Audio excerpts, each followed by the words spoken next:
Something didn't fit from the moment that James approached and barely moved his lips. "Don't tell the neighbors that you're my mother." It wasn't a joke. It wasn't nervousness.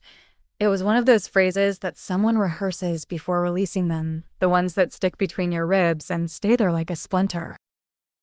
I didn't ask why. I didn't react. I just nodded. I smiled politely at Mr. across the street, who was watering his impeccable lawn, and I waved as if nothing, as if it were a visit, like an unknown. The flight from Oaxaca to Querétaro had been eternal. 2 layovers, a taxi that arrived late, and a headache that had settled, curled behind the left eye during the second flight. I traveled light with a small suitcase and a can with those raspberry buns that James devoured as a child. The can was lukewarm on my lap during the ride, and I imagined James opening it with his eyes enlightened, but he did not ask about it. "We just cleaned the carpet with steam," he said, pointing at my shoes. "Take them off before you enter. Sophie likes that the apartments are impeccable." I bent down slowly to untie my laces, with knees still numb from the journey. The hall shone like a showroom, pale cream, an abstract painting, no mat, no benches, no hooks to hang coats. I held mine in my hands for a moment, not knowing where to put it. Sophie appeared from the corner with a glass of wine in one hand and her cell phone in the other. "Ellen, welcome," she said. Her voice was cheerful, but her smile was tense. "I texted you yesterday," I said, "to let you know the time of my flight." She paused and gave a brief nod. "Yes, of course. Well, this weekend the house is packed. There's a big meeting today with the neighbors." She disappeared before I could answer. James took my coat without saying anything and opened a narrow closet by the door. No, the main one was full of identical wool coats and polished shoes in perfect rows. Everything had its place, but nothing was mine. In the living room, the furniture was impeccable, with straight lines and neutral tones. On the shelf, there were 4 picture frames: Sophie's parents in Rome, her sister in Cancun, her children from a previous marriage. Not a single photo of James as a child, not one with me. I stood for a while with the tin of rolls in my hand. Sophie looked up from her cell phone. "Leave it on the counter," she said. "We're eating gluten-free now, but the children might want one." They didn't want one. They'd barely raised their gaze from their tablets. They murmured a hello and ran upstairs. James took me to the simple, cold guest room, like a hotel room with no trace of me. He stood at the door. "Just try to be relaxed tonight. Sophie's friends are a little special." I nodded. "Sure." When he left, I sat on the edge of the bed and put the envelope in my lap, the one that had the deed with my name on it, not just his own, a truth that they preferred to keep hidden. The guest room smelled slightly of lemon and was somewhat colder, like air conditioning that never turns off. There was no chair or bookcase, just a bed with sheets too perfectly folded and a small table with a Wi-Fi card. Corner house. Corner. It wasn't even James's full last name, just a shorter version, more elegant for presentations, easier to print on invitations. I unpacked slowly. A few clothes, my reading glasses, the tin of rolls that I wasn't sure someone would want. I kept the envelope at the bottom of the drawer under a folded blouse. I had no plans to show it. Not yet. That night, the doorbell rang with a precise tone. Sophie crossed the hall in heels that seemed to float. "Matthew and Claire Thompson," she said over her shoulder. "He's in finance. She's on the gardening committee. Keep it light." James opened the door. He was wearing a shirt I had never seen before and a smile I didn't recognize. Sophie handled the introductions. "This is Ellen," she said in that casual tone. "A lifelong family friend. She met James when he was little," she added, as if it were in the past tense. I smiled and offered a glass of white wine to Claire. "I'd love one," she said warmly. "Are you staying in town long?" "Just a few days," I answered. "It's always good to visit the properties in which you have invested." Her eyebrows raised slightly. "Oh, you're in real estate?" I said something like that. I helped by this one. James's laugh was too fast. Sophie's hand paused for a second at the salad bowl.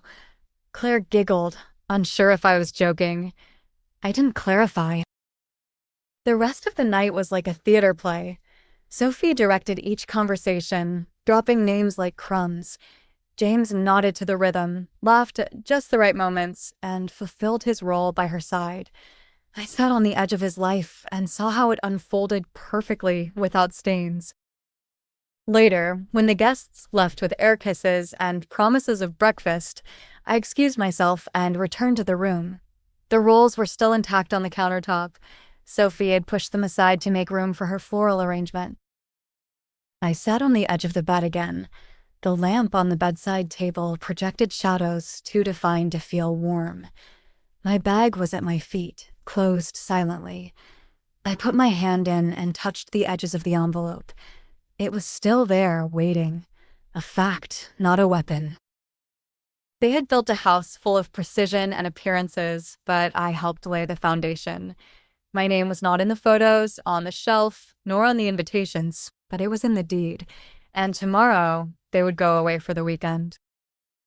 By mid-morning, the house was a whirlwind of preparations.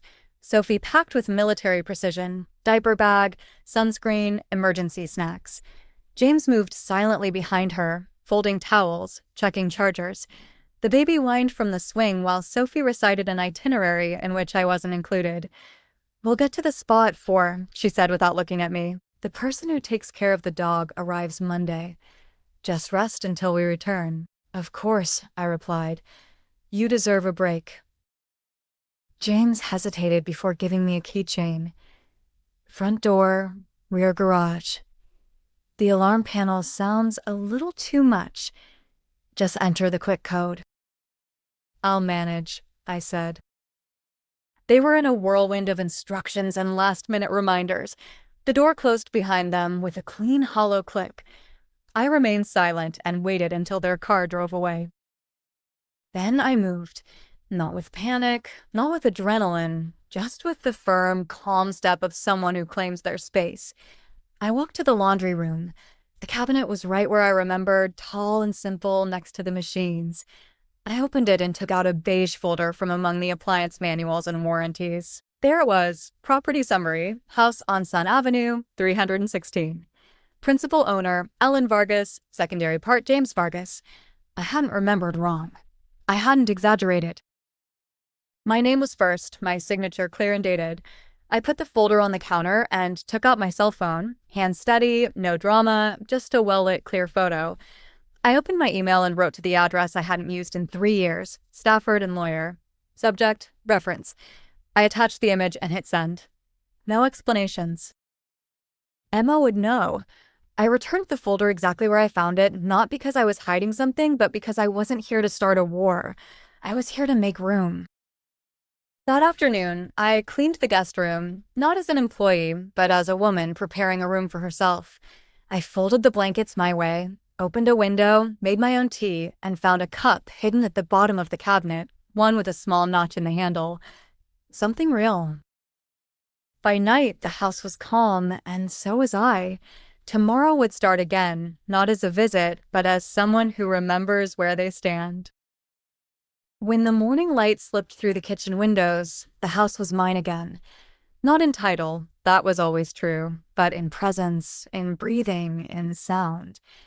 I walked barefoot on the tiles, the cold anchoring me. There were no strollers squeaking behind me. Sophie wasn't narrating routines. James wasn't walking on the tightrope of lax courtesy. Just silence. I made real coffee, not those watered-down capsules they used, in a coffee pot, as I used to do decades ago, slow and dark. I took it in the chipped cup I had claimed the day before, with the steam rising to the ceiling like a memory. In the pantry, I found flour, salt, and the old habits of my hands. I made gorditas, not gluten-free, not counted by calories, just warm, buttery, and mine. For lunch, I made a chicken with rosemary that I cut from a pot in the backyard that no one touched. Sophie probably bought it so it looked pretty. On the dining room table, I used the good plates, the ones she kept intact for guests in the glass cabinets. I didn't ask for excuses. I just took what was already mine. After cleaning the kitchen, when the house began to whisper its stillness of the late afternoon, I returned to the guest room and checked my email. Emma had responded with a line, "Continues current.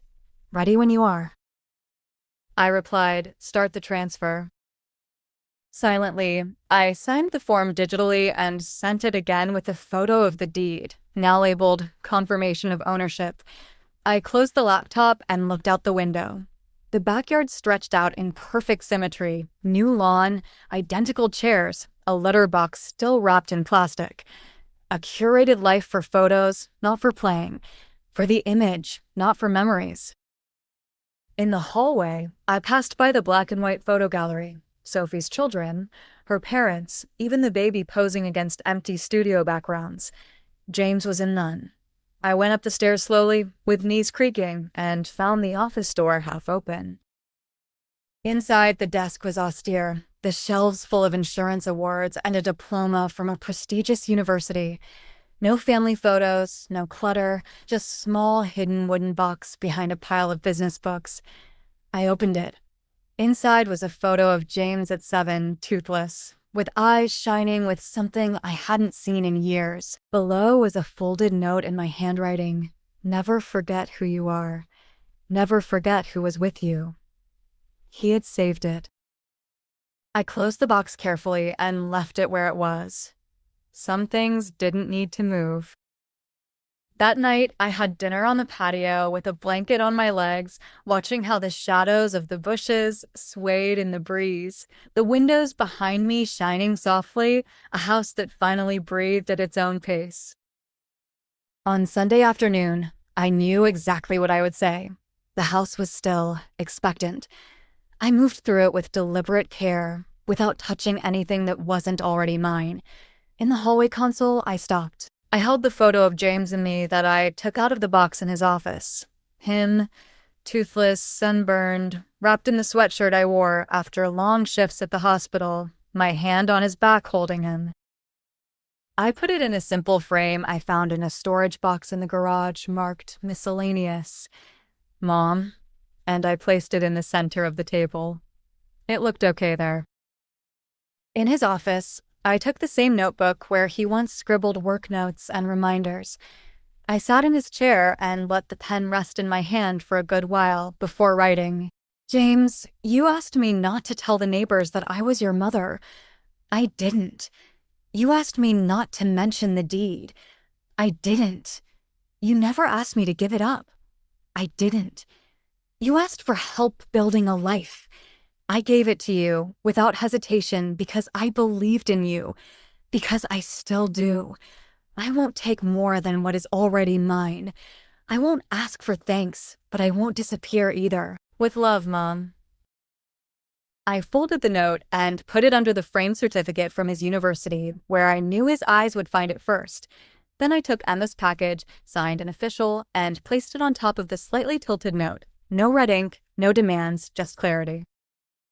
I stood for a moment, letting the weight settle. Then I walked down the hall. The house was calm in that way that only truth achieves quietly, but alert, as if it knew something had changed. Later, I prepared a stew, not because I was hungry, but because I remembered that James loved the smell. I let it cook on a slow fire, like when we lived in the apartment with peeling linoleum. The aroma filled the kitchen, the hallway, the larger rooms there. When I sat down to eat, I used the smallest bowl in the set. I ate slowly, without thinking about what would come next, just in what had already been done. The next morning, I would open all the windows and let the air change. But that night, I sat with the silence and knew that my name was finally where it should be. They returned just after midday. First, I heard the tires on the entrance, then the engine shutting off, then Sophie's high, hurried voice, already tired. The front door opened with the familiar beep of the alarm, followed by the rustling of bags and the slight crying of the baby. James shouted, "Mom, we're back." I didn't answer. Sophie's heels clattered against the tiles as she crossed the kitchen, her voice rising over the baby's cries. "Can you bring the cooler? It has the breast milk." James mumbled something and dragged a suitcase, stopping in the hall. Then he saw the photo. I heard the silence more than I saw it. Everything stopped around that little frame. He called Sophie more quietly. She joined him a second later. "That wasn't there before," he said. She stared at it. "She put it there." Neither of them moved for a moment. Then James turned and walked down the hallway, each step measured. The door to his office opened and silence followed. It lasted. It wasn't the silence of confusion, but of understanding settling like dust. He found the note. He read it once and twice. I imagined his eyes following every word, stopping upon reaching the last line. I imagined him holding the thinner blade now than ever had been in his hands. Sophie's voice caught up with him from the hallway. "What is it?" He didn't reply. She entered the room and saw the folder. Her voice changed immediately. "What the hell is this?" He replied softly, as if surprised by his own breath. "She never gave it up," he said. "It's still hers." Sophie took the papers, reviewed the header, then the names. "No, this can't be legal," she said. "She didn't say anything," James interrupted. "I did." Sophie's mouth opened and closed. Her tone became urgent. "So what? She's just going to take your house?" He shook his head. "It's not taking anything. It's making us remember." That silence hit harder than a scream. I stayed where I was, upstairs, listening to the slight creaking of Sophie's footsteps, pacing on the floor, the distant beep from the refrigerator they left open too long, James's chair creaking as he sat at the desk. I imagined he read the note again, more slowly. This time I imagined he saw not only the words, but the years behind them. School lunches packed in reused bags, rent checks sent on time, the nights I walked to work in the snow. He didn't come up furious. He didn't demand to speak. He just remained seated, and down in that house we built together, he stayed very still, finally letting the truth take its space. Emma Carter arrived just before 10 o'clock sharp with a soft knock on the door and a thin folder under her arm. She looked younger than I was expecting, sharp eyes, but kind, and impeccable suit, effortless. She greeted me as if she already understood the shape of this story. We sat at the dining room table.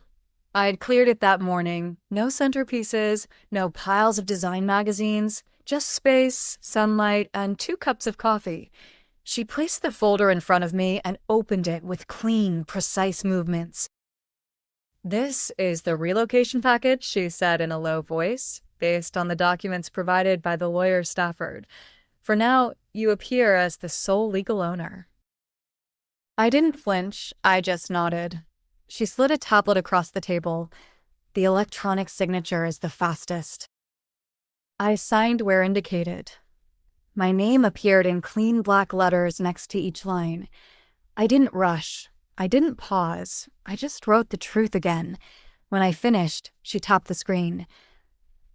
"Archived. You will receive confirmation on Friday. A physical copy will also be sent. Do you want it sent here?" I shook my head. "No, to my address in Oaxaca. This won't be my hometown." She nodded understandingly.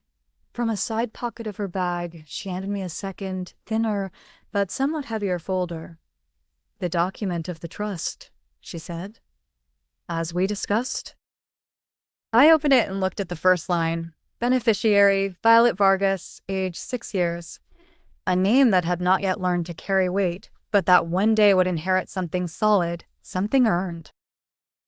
I've included a clause for the total transfer at age 25 or earlier with a court request. You retain full authority until then, Emma added. I signed everything, not because I needed to prove anything to James, not because I needed to keep the house, but because that's how it would be remembered.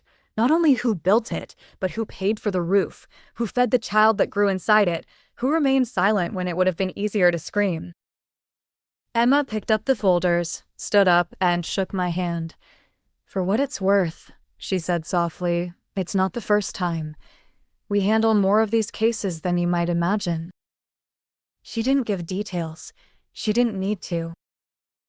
After she left, I took the folder to the office and put it in the drawer under James's photo at 7 years. I hadn't touched it. Then I opened the window wide and let the air flow, sweeping the room like a breath that returns after a long silence. The paper was signed. The name was mine, but I still had one more thing to do before I left. James called 3 days after the documents were filed. I let it ring once before answering. "Hello, Mom," he said. His voice was low, careful. "I received the papers. The reassignment is real." "Yes," I said. There was a pause. Then he added, "You could have, I don't know, talked to me first." "I tried," I said. "Years ago." He exhaled slowly, the sound of someone reaching a truth already lived. "You didn't make me look bad." "I didn't do it to embarrass you," I replied. "I did it to remind you." Another longer pause. "Violet is in school now," he said. "First grade. She already reads books with chapters." "I know," I said. "She sent me a drawing last week." He stayed silent after that, and I let him. Later, I wrote a letter to Violet with my best handwriting. I told her there was a house with her name. Not yet, but someday if she wanted it. A week later, her reply came in a pink envelope sealed with a crooked sticker. Inside was a crayon drawing, a house with 2 stick figures in front. Above, in large, uneven letters, she had written, "This is Grandma's house, too." I stuck it on the refrigerator, right next to the faded photo of James, a barefoot boy on the beach holding my hand. I didn't return to Querétaro. I didn't need to. The deed was in the trust, the photo was in the hallway, the name was in the title, and this time nobody could remove it.